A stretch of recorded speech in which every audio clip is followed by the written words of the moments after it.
आमदार रमेशप्पा कराड म्हणाले की लोकनेते स्वर्गीय गोपीनाथरावजी मुंडे हे प्रचाराचा शुभारंभ रेणापूरच्या रेणुका देवीचा आशीर्वाद घेऊन करत होते.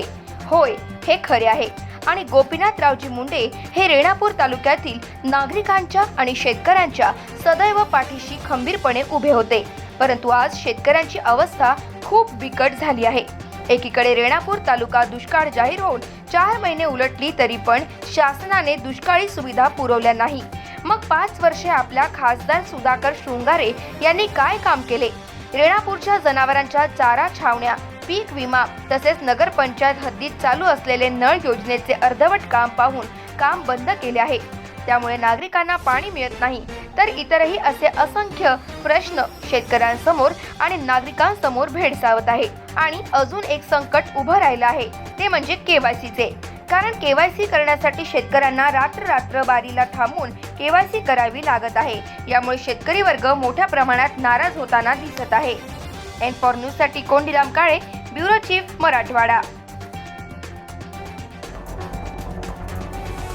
मुंबई, पुणे, खानदेश, मराठवाडा असो का विदर्भ, राजकीय, सामाजिक, शैक्षणिक क्षेत्र असो का क्रीडा, सर्वच घडामोडींचं विश्लेषण पाहायला विसरू नका. N4 न्यूजवर.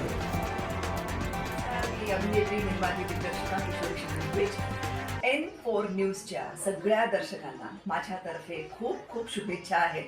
हे नवीन वर्ष, हे संक्रांत, या सगळ्यांच्या माझ्यातर्फे तुम्हाला सगळ्यांना शुभेच्छा आहेत. N4 न्यूज देखने वाले सभी दर्शकों को मेरा यानी कि अनुषा शर्मा का नमस्कार.